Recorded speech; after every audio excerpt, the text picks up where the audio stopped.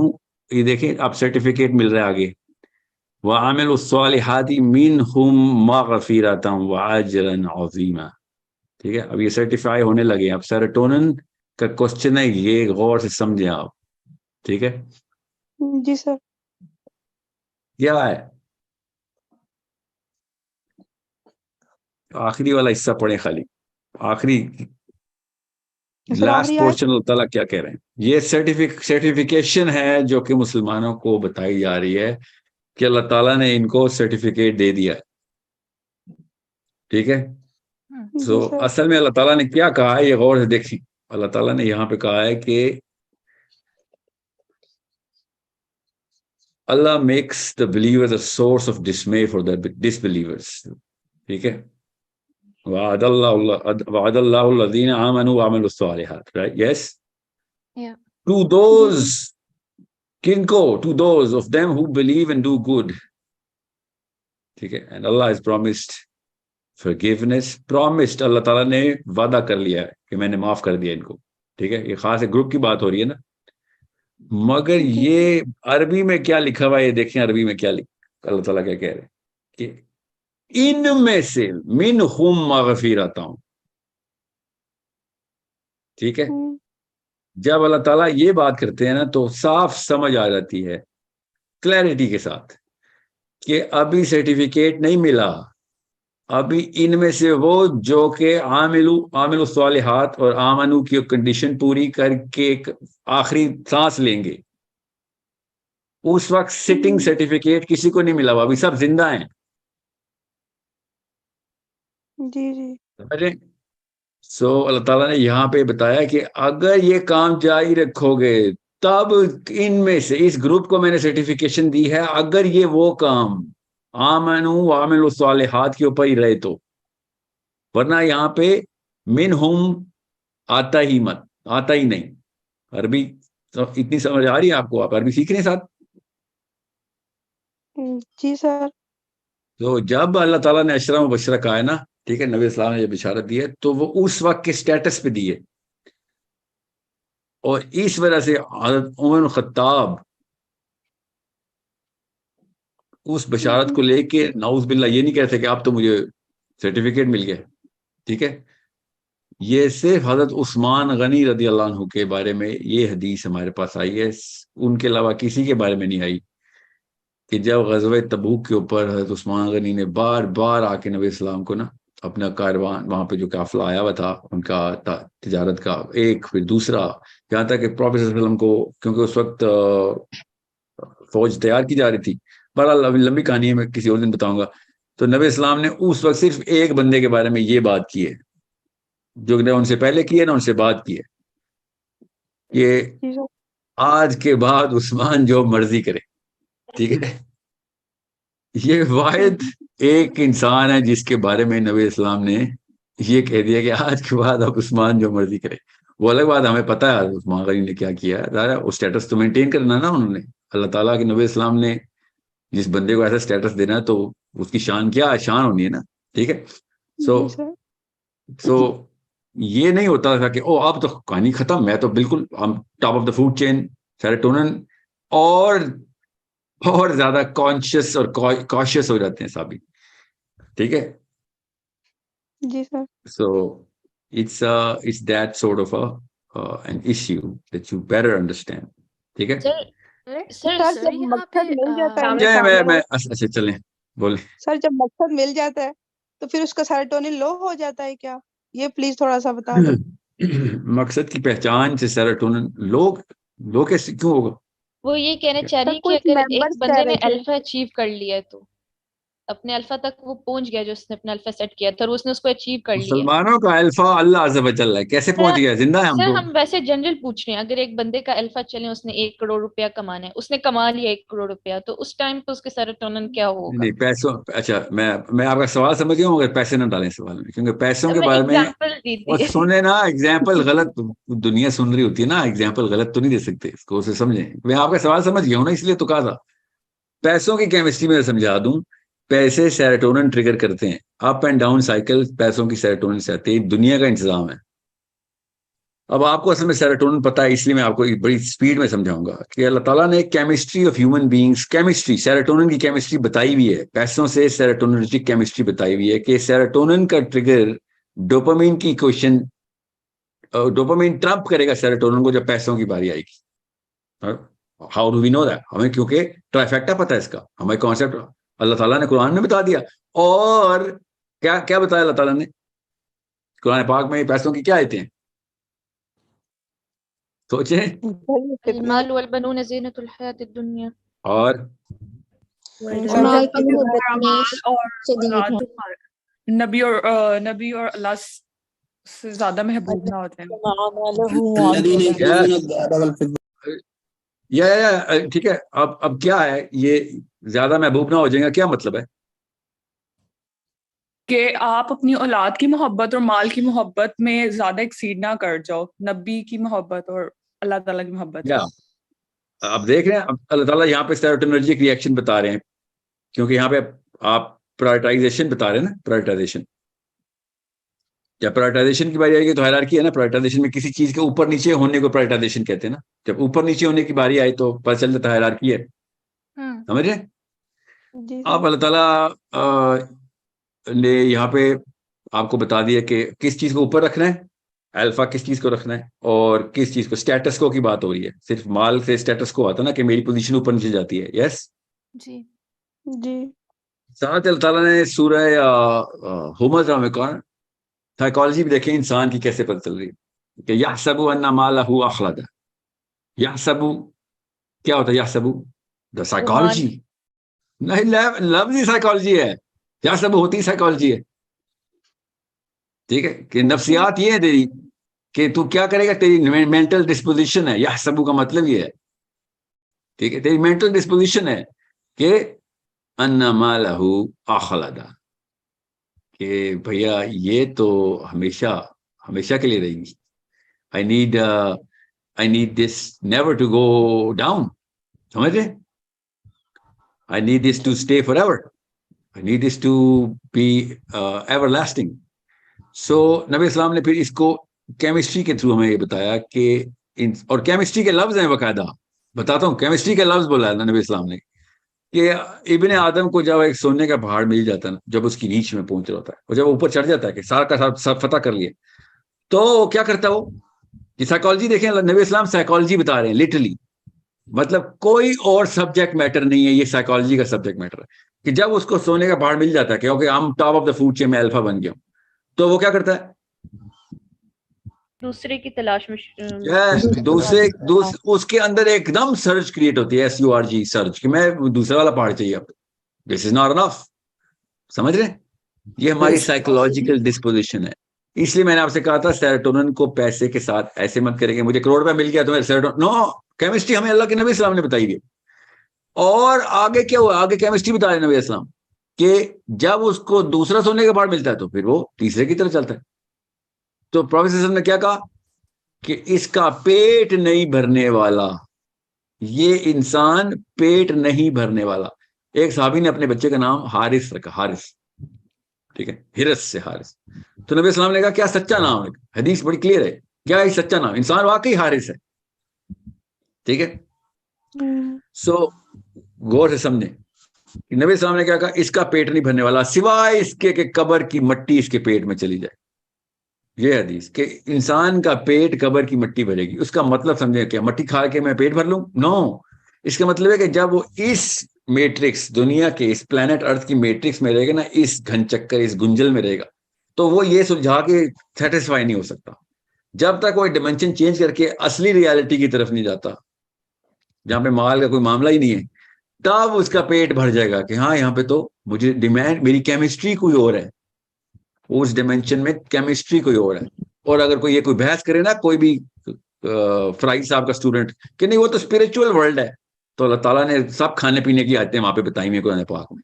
कि जो लोग क्रिश्चियनिटी से इन्फ्लुएंस होकर बता रहे ना कि जन्नत तो स्पिरिचुअल वर्ल्ड है, ये मुसलमानों ने खुद ही हूरें निकाल ली हैं और जन्नत में वो मजे पूरे करने की बातें कर। कुरान पाक की आयतें क्यों भूल जाते हैं जब खाने पीने की आयतें अल्लाह ताला बता रहे हैं? क्या रूहें खाना पीना करती हैं? और नबी इस्लाम की हदीस है जिसमें सब कब्रों से उठेंगे लेकिन बरहना उठेंगे।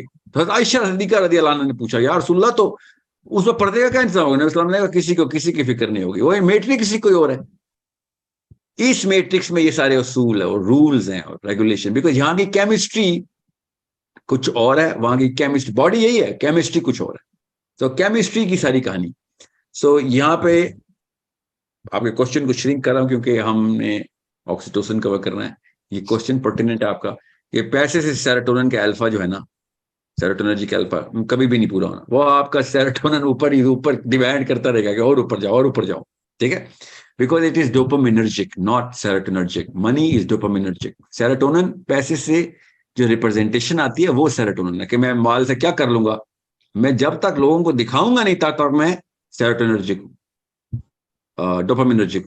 जब मैंने खाना बंद कर दिया और रखना शुरू कर दिया, डोपामिनर्जिक। दैट्स वेयर सूरह हुमज़ा इज, कि वो जमा भी कर रहा है, गिन भी रहा है, जमा भी कर रहा है, गिन भी रहा है, दैट्स डोपामिन। ओके, बट जैसे ही मैंने शो ऑफ शुरू की, स्टेटस को के अंदर कंपटीशन शुरू किया, competition is not dopaminergic, competition is serotonin. Okay, तो कंपटीशन का मतलब है हायरार्की आ गई।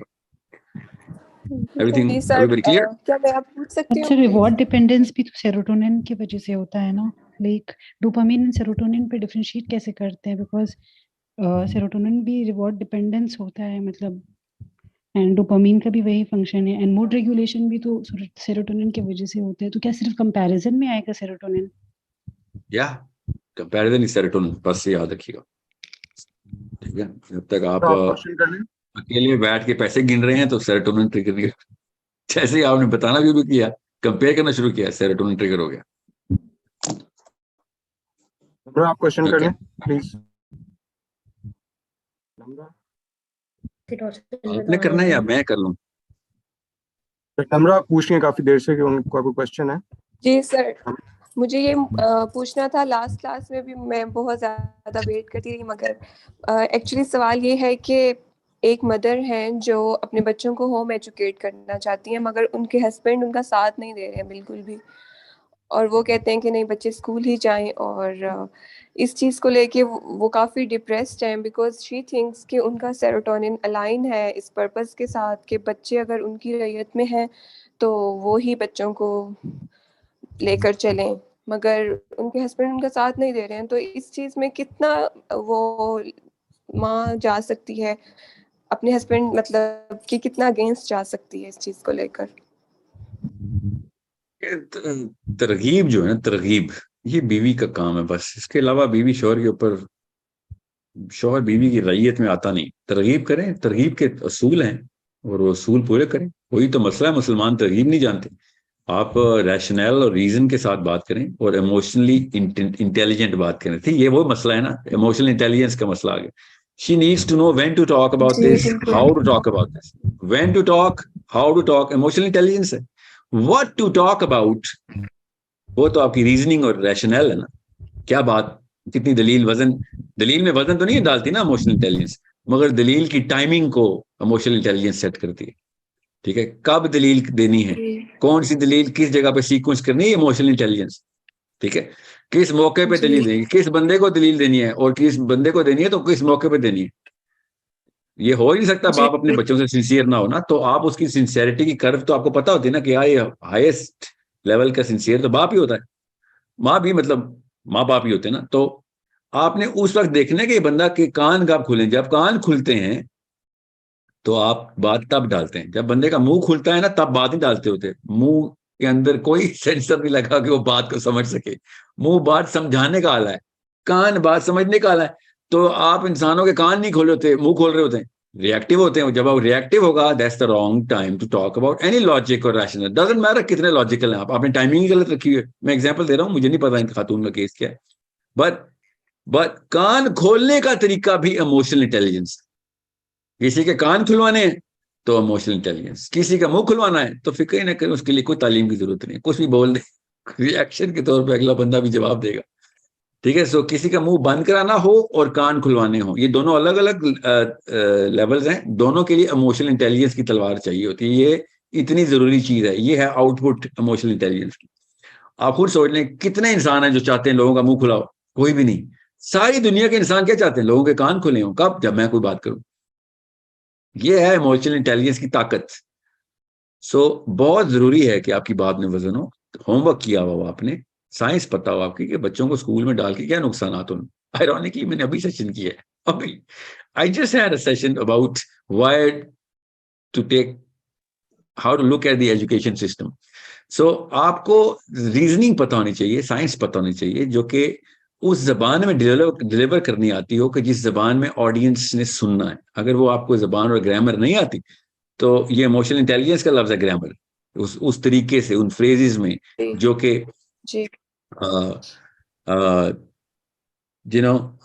मैं आपको ना, मेरे ज़हन में इतने सारे केस स्टडीज आ रही है ना जहाँ पे असातिज़ा ने करके दिखाया है कि ये देखो, ये आप एक इंसान की प्रोफाइल क्यों लेते, गौर से समझें। एक इंसान की प्रोफाइल लिए बगैर तो हम उसके रिश्ता नहीं करते ना उसके साथ, ना बिजनेस में जाते हैं, ना दोस्ती करते हैं, ना शादी करते हैं, प्रोफाइल लेते हैं ना उसकी। वो प्रोफाइल लेने का असल में जो मकसद होना चाहिए था वो उसकी इमोशनल प्रोफाइल, उसकी इमोशनल मेकअप होना चाहिए था। हम क्या लेते हैं कि इसकी फाइनेंशियल प्रोफाइल क्या है, दैट्स इट। ये गुनाहगार हम खुद हैं, तो हमने हमारे रिश्ते कैसे निभा सकते हैं? सर आप एक बंदा मेरे तरकीब की तो कोई कमी है ही नहीं, आपने तो कोई कमी नहीं छोड़ी, आपकी वीडियोस भी हम उनको दिखा सकते हैं और ऐसे नहीं उनको होता है। गाइड कर मेरी वीडियो दिखाने से तो रिएक्शन जरा मैं मेरी वीडियो दिखाएंगे तो मसले में आ जाएंगे। मैं बता रहा हूँ, मेरी वीडियोस दिखाने से पहले प्रेपरेशन किट जरूरी है। मेरी वीडियोस के रिएक्ट, मेरी बहुत हाई पोटेंसी ड्रग है, मैं बता दूं आपको। अब मैं आपको बिला मुबालगा बता रहा हूँ, my videos will create 2 types of people only. Okay, ये मैं जिस कबीले से ताल्लुक रखता हूँ ना, ये केमिस्ट्री के कबीले होते हैं ना, नबी इस्लाम की हदीस है कि जिस कबीले की उधर नहीं बनी उसकी इधर भी नहीं बनी, जिस कबीले की उधर बनती थी इधर भी बनेगी। ये हदीस बड़ी आलम अरवा की हदीस सुना रहा हूँ आपको।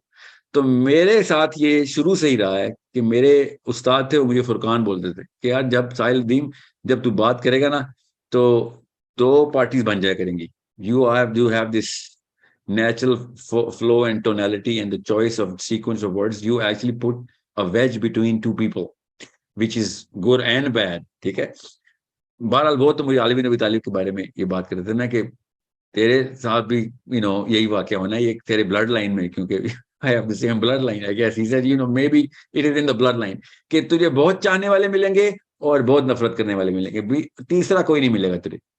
मैं said, yeah, okay, I get that. यही हो रहा है मेरे साथ शुरू से। मेरी तो उस्तानिया जो खवातीन, जो नन्स थी ना, वो मेरे अहबाब, मेरे ग्रुप, मेरे क्लस्टर, मेरे कॉलीग्स, मेरे जानने वाले, मेरे रिश्तेदार, either they absolutely love me or they absolutely hate. So you need to see कि टाइम गलत कर दिया ना मेरी वीडियो को आपने, तो you will create a hater, because I am very aggressive in a lot of the choice of words is by design very aggressive. I'll tell you why I keep that aggressive. ये grammar होती है ना, aggressive एक grammar का major है कि मैं aggressive हूँ या मैं passive हूँ, या मैं mellow हूँ या मैं assertive हूँ। ये ग्रामर होती है। मैं जिस ऑडियंस के लिए कंटेंट डिजाइन करता हूँ ना, वो ऑडियंस उस एग्रेशन पे ट्यून्ड इन है। वो 15 साल से 35 साल के बीच की जोन है जो यूट्यूब ट्रेंड है। दे आर फास्टर, क्योंकि वो डोपामिन के डायलेटेड बच्चे हैं, और वो मिलेनियल्स, जेन ज़ीज हैं, उनको पहले से वो स्पीड पता है। मेरी वीडियो आप 2 की स्पीड पे नहीं सुन सकते, और आम वीडियो बच्चा 2 की स्पीड से कम सुनता नहीं है।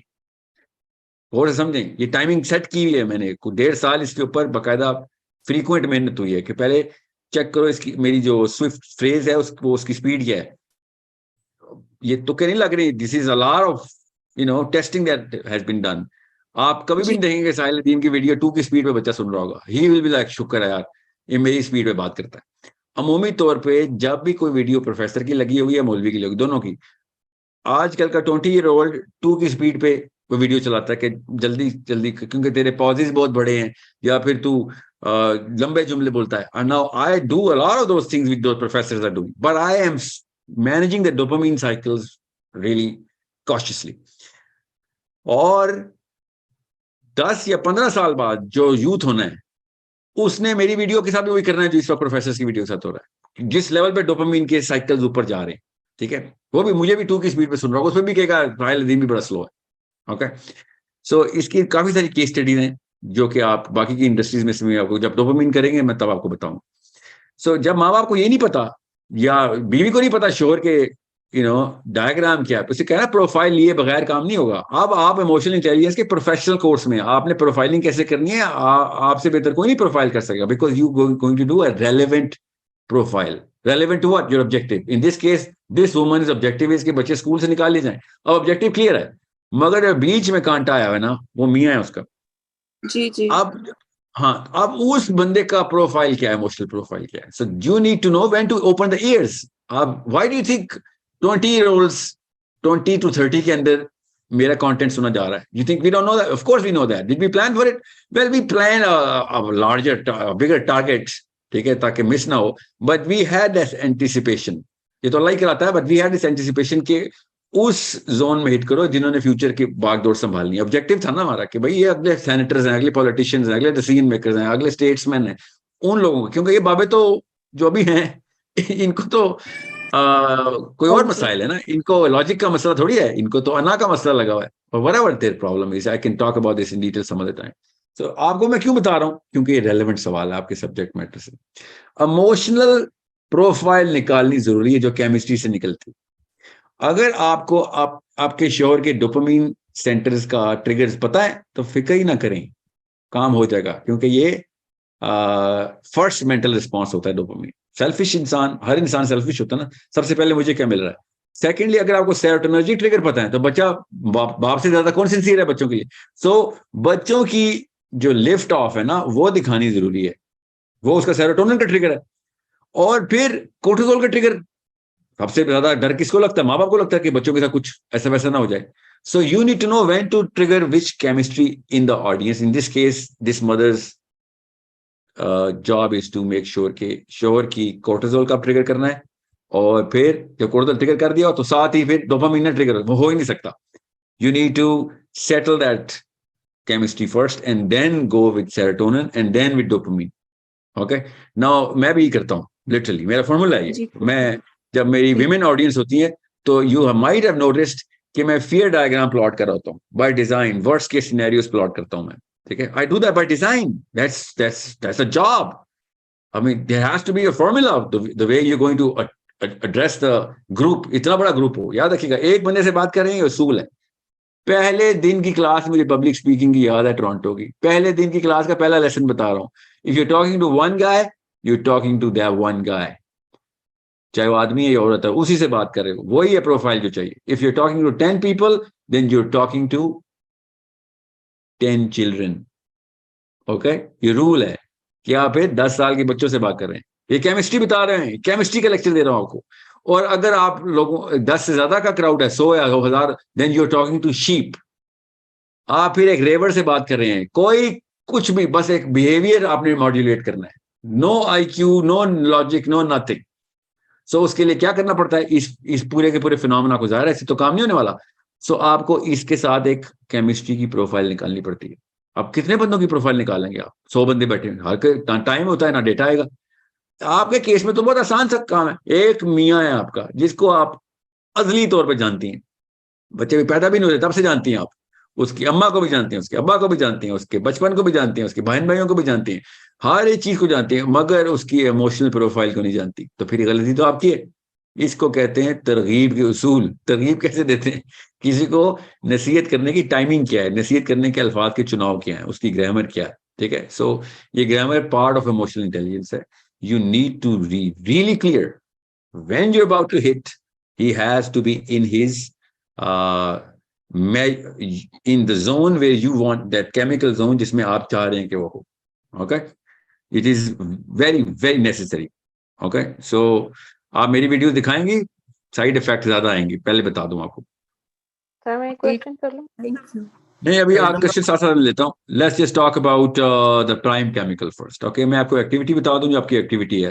वो एक्टिविटी 5 मिनट में बताऊंगा। टीम लीडर्स लाइन पे है ना सारे? Yes sir. Okay, perfect. सब टीम लीडर्स लाइन पे हैं? प्लीज अपने ग्रुप का नंबर बता दें बस। जी सर। सब group number 4, Fahad Iqbal. 4 2 2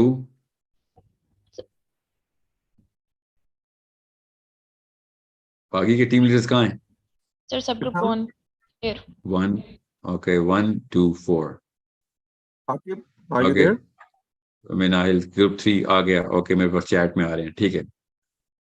okay, so make sure you understand what is the activity. Activity बड़ी सिंपल है। आमना आपको होस्ट है मेरी? Yes sir. ओके, आपने ना पिछले बैच से ना मुझसे लेना या उनसे डायरेक्टली ले लें, उन्होंने भी पैडलेट के ऊपर ही बनाए हुए। आई थिंक फाइजा ने बनाए थे और आर्नो। ओके, आपने उसी फॉर्मेट को फॉलो करना है।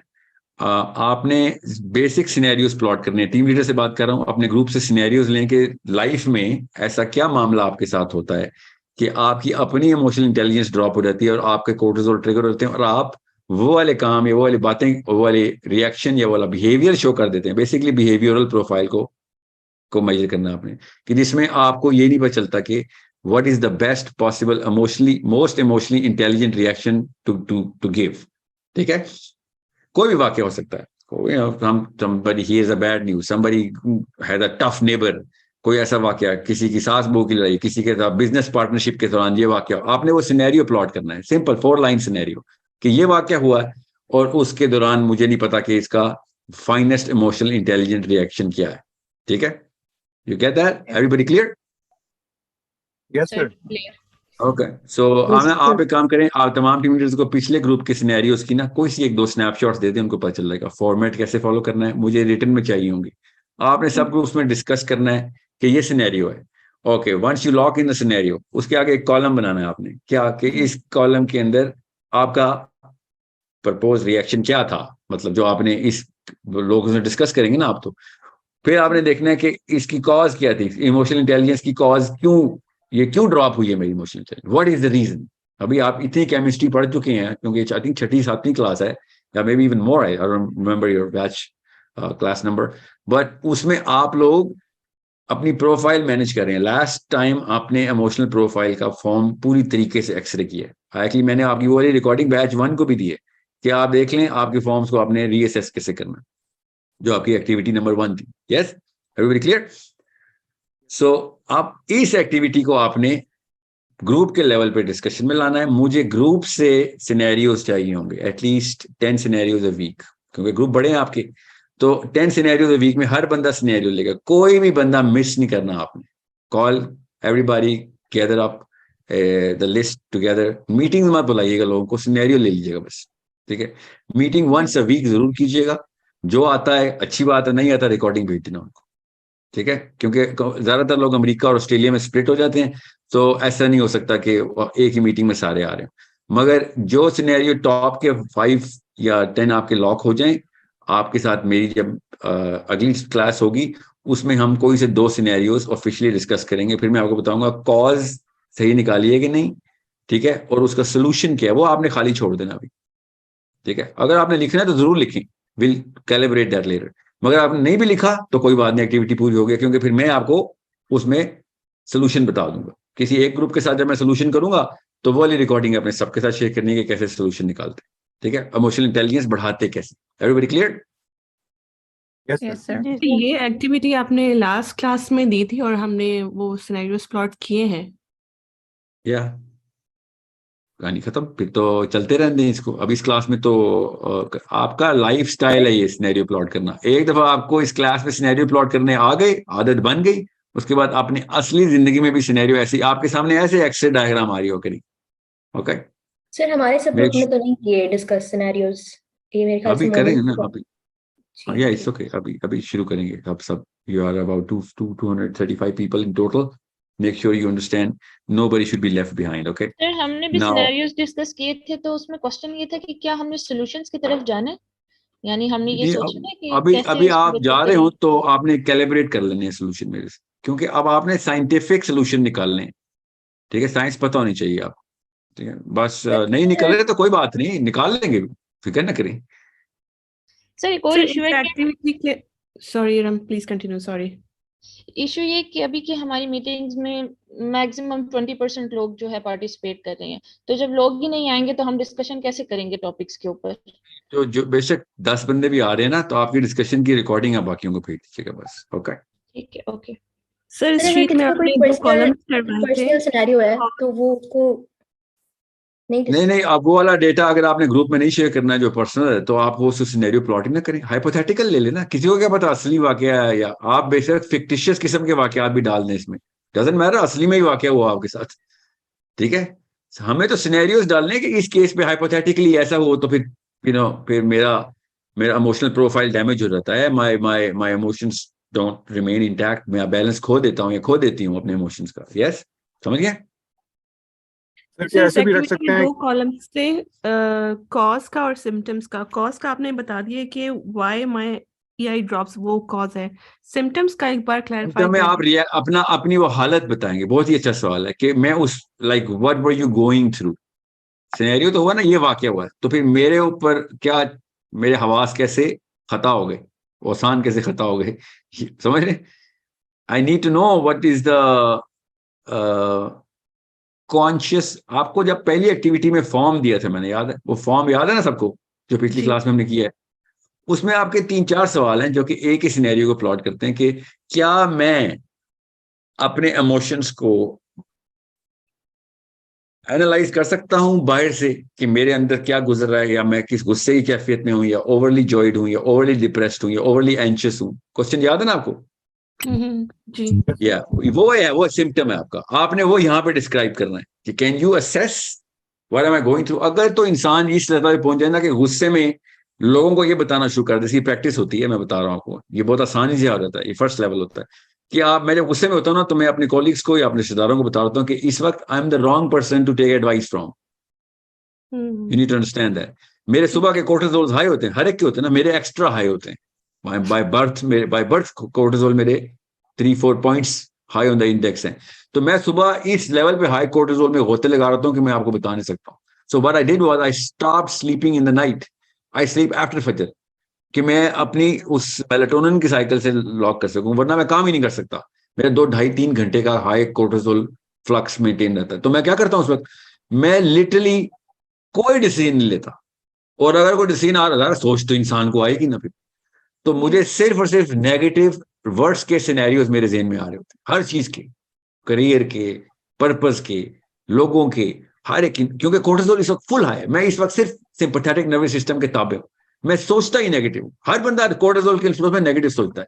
तो मैंने क्या तरकीब निकाली हुई है, I have a go to statement, even if a child comes to me and says what is this, what's going on, कोई क्वेश्चन इसका आंसर देना है, मैंने कोई मामला इसका मशवरा देना है, so I tell them I am the wrong person to take advice from at this point. It takes a few hours before the whole withdrawal comes in, and then I go positive. Okay? Positive का मतलब है normal, क्योंकि cortisol के withdrawal में इंतहाई positive feeling आती है, याद रखिएगा। उसको खुमार बोलते हैं, कोर्टिसोल का एक खास खुमार होता है, उसके विड्रॉल को खुमार बोलते हैं। आपको कभी चोट लगी हो ना, कोई फिजिकल चोट लगी हो आपको, कहीं पे आप गिरे हो या कोई माइनर एक्सीडेंट हो गया हो, तो आपको जो जख्म का ब्रूज होता है ना, याद रखिएगा, ब्रूज को, ब्लड को क्लॉट करने के लिए कोर्टिसोल इस्तेमाल होता है।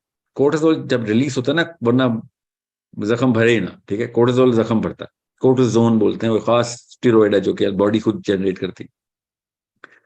तो वो आपने फील किया होगा कि जैसे ही आपको कोई ब्रूज लगता है तो उस दर्द के कुछ देर के बाद आपको एक खास स्वीट सी फीलिंग आती है, बॉडी खुद जनरेट करती है, वो कोर्टिसोल का विड्रॉल हो रहा होता है, उसको खुमार बोलते हैं literally. So this is the time when there is a false confidence that human beings get. Human beings think के क्योंकि वो उस हाई किक के अंदर होते हैं कोर्टिसोल के विड्रॉल की, तो वो they think that everything is hunky dory and positive, हालांकि वो डाउनवर्ड फ्लक्स होता है कोर्टिसोल का। ओके, ये भी आपने विड्रॉ करना होता है, तब कहीं जाके आप नॉर्मल होते हैं। उस वक्त आप फिर पैरासिम्पैथेटिक एक्टिविटी में आते हैं, यहाँ बताओ क्या सवाल है, सॉल्व करके बताता हूँ। या मैथ्स तो मैं फिर भी सॉल्व कर लूंगा जब मैं नेगेटिव ब्रेन में था। मैं इमोशनली किसी भी मामले को, किसी भी डिसीजन को मैं सिर्फ वर्ड्स के सिनेरियो पे डील करता हूँ। यहाँ तक कि मैं लोगों के बारे में भी नेगेटिव हूँ, हर इंसान, मैं अपने रिश्तेदारों के बारे में नेगेटिव हूँ, मैं सिर्फ फ्लॉज देखूंगा लोगों की। एमिगडाला फुल इस वक्त हाई टेम्परेचर के ऊपर, एमिगडाला हाई हो रहे थे ना, कोर्टिसोल ट्रिगर हुआ हुआ है, तो जब हाई टेम्परेचर एमिगडाला होंगे तो मैं हर बंदे के बारे में नेगेटिव, हर चीज के बारे में नेगेटिव पॉइंट ऑफ व्यू रखूंगा। That's what cortisol does. इसलिए मैं आपको बता रहा हूं, जब किसी को जान के फियर देना हो तो फिर तो कोर्टिसोल ठीक है, मगर फियर निकालना हो तो उसका बटन अल्लाह ने बताया हुआ है। कोर्टिसोल का ऑफ स्विच है हमारी बॉडी में। कोर्टिसोल को किसी बंदे को नेगेटिव से पॉजिटिव करने का बटन है, और ये साइंस ने डिस्कवर किया हुआ है, हमें अल्लाह के नबी अलैहिस्सलाम ने बताया हुआ है, हमें सब कुछ क्लियर है, पर हम बस उस एंगल से देख नहीं रहे। ठीक है, कोर्टिसोल हाईएस्ट कब होता है? कोई भी वाकया ना हो रहा हो, नॉर्मल किसी ने, हाईएस्ट कोर्टिसोल कब होता है किसी का? जब सुबह सो के वो उठता है। ठीक है, मैं कौन सा बटन आज है वो? बताता हूँ, वही आज का टॉपिक ही वो है ना, बताता हूँ। सो जब आप हाईएस्ट कोर्टिसोल को भी ऑफ कर सकते हैं तो लोएस्ट कोर्टिसोल को तो आराम से ऑफ कर सकते हैं। तो हाईएस्ट कोर्टिसोल, क्यों, याद रखिएगा, this is a liquid mechanism going on. ऐसी थोड़ी है फिजिक्स होती तो फिर तो कोई उंगली दबा देते या कान खींचते या कहीं टैप करते तो ठीक हो जाता। दिमाग के अंदर हो ना सारा ट्रिगर तो पिट्यूटरी ग्लैंड से होता है।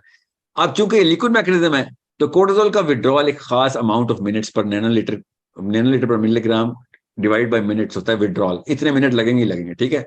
इसको about 30 minutes plus give and take 5 cortisol का विड्रॉल है एक, ठीक है, नैनोलीटर का। सो इतना हाई कोर्टिसोल हो कि 3 points in the index normal human being का सुबह के वक्त होता है। तो और समझ लें वो क्यों होता है, ठीक है। पॉइंट कोर्टिसोल नहीं है, पॉइंट कोर्टिसोल का ऑफ स्विच है, जो आज का टॉपिक है। कोर्टिसोल करता क्या आप सबको पता है, कोर्टिसोल नेगेटिव करता है आपको इमरजेंसी नाफिज करता है आपके ऊपर, एंजाइटी की फीलिंग आती को, एंड जब भी एंजाइटी का अटैक होगा कोर्टिसोल हाई हुआ, ठीक है। एड्रेनलिन साथ होगा, कहते हैं लोग एपिनेफ्रिन टेस्टिंग हो तो बेसिकली एपिनेफ्रिन है, मगर एपिनेफ्रिन नहीं, कोर्टिसोल है। कोर्टिसोल जब भी ट्रिगर होगा एपिनेफ्रिन साथ ट्रिगर होगा ही होगा, रूल। मगर एपिनेफ्रिन सोलो ट्रैक भी रखता है, इसलिए एपिनेफ्रिन एड्रेनलिन, क्योंकि वो एक ही ग्लैंड है, दोनों ऊपर नीचे सैंडविच हुए हैं ग्लैंड, तो एक ट्रिगर होता है तो साथ नीचे वाला ग्लैंड ट्रिगर होगा तो ऊपर वाला सेंसिटाइज हो जाता है, तो वो भी अपने हार्मोन्स रिलीज करता है। किडनी के बिल्कुल ऊपर चिपके हुए, गुर्दों के ऊपर लगा हुआ है ग्लैंड, ठीक है। मैं कोर्टिसोल में जाएंगे तो तफसील से कवर करेंगे।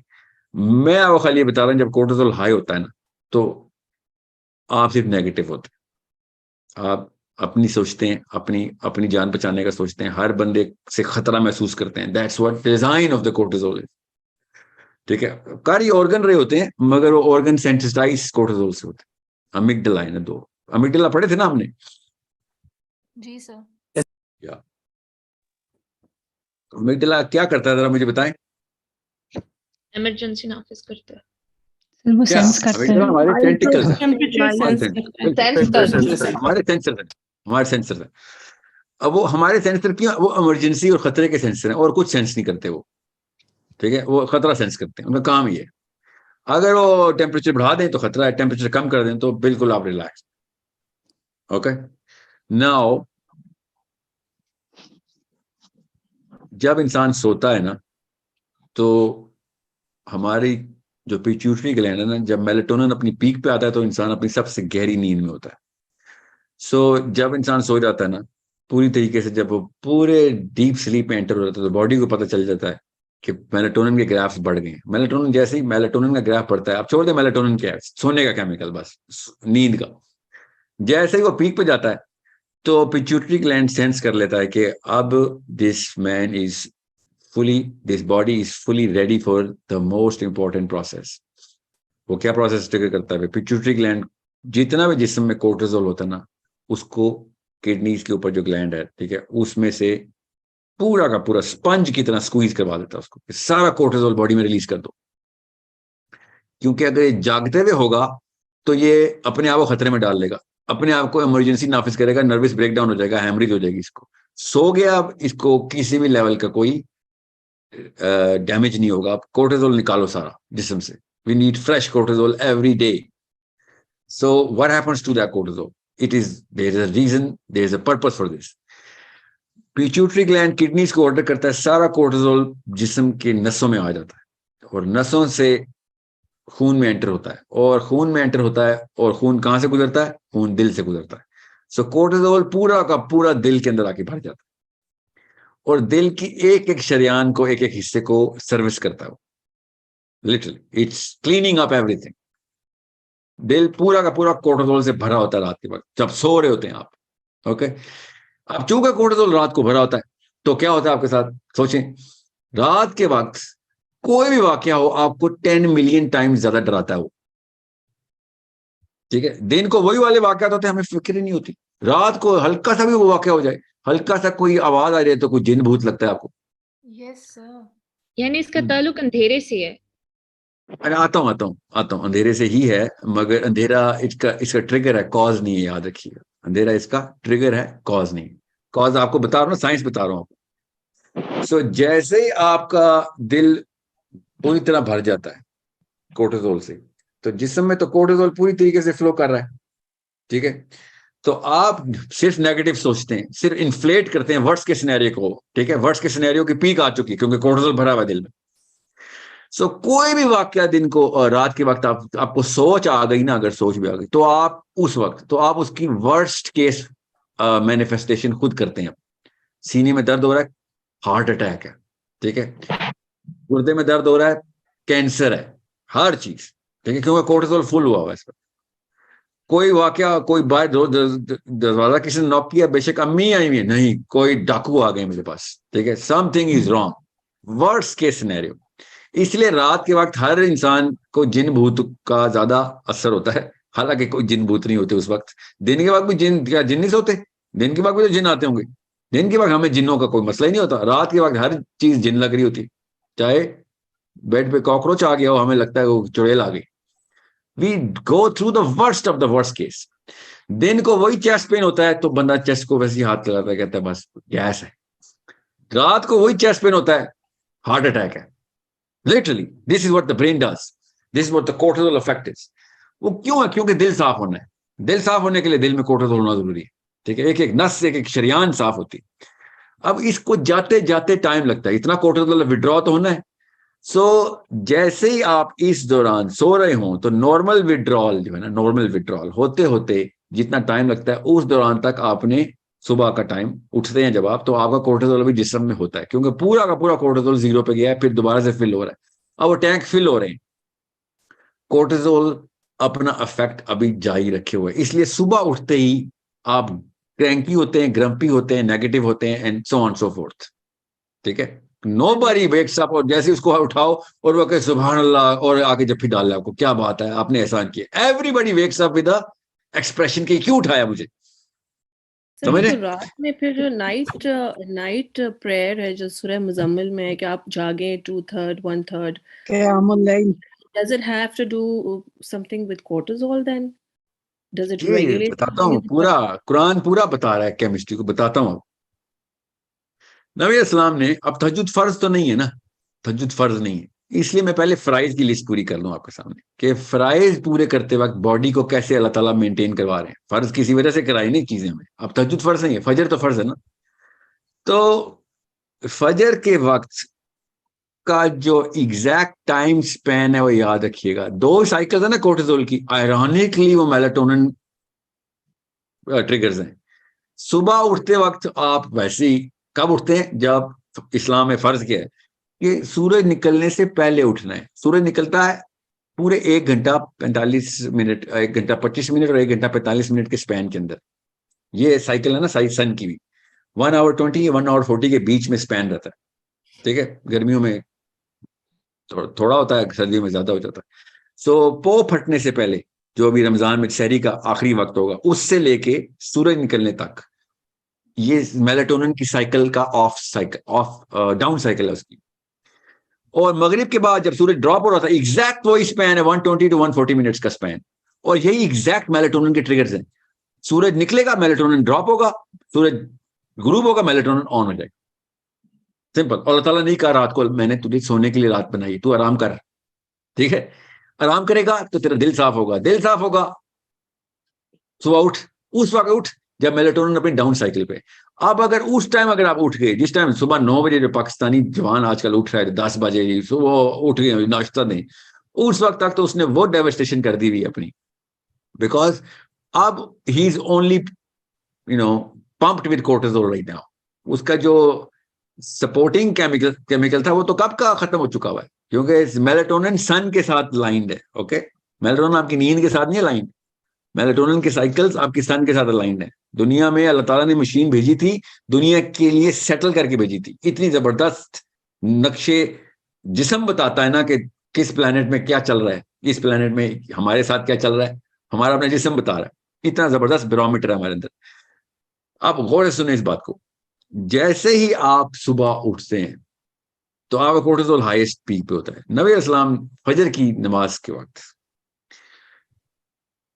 जैसे ही नमाज खत्म होती थी, प्रॉफेट सल्लल्लाहु अलैहि वसल्लम used to turn back and ask questions, same questions, कि सदका किसने किया और बीमार की इयादत किसने की।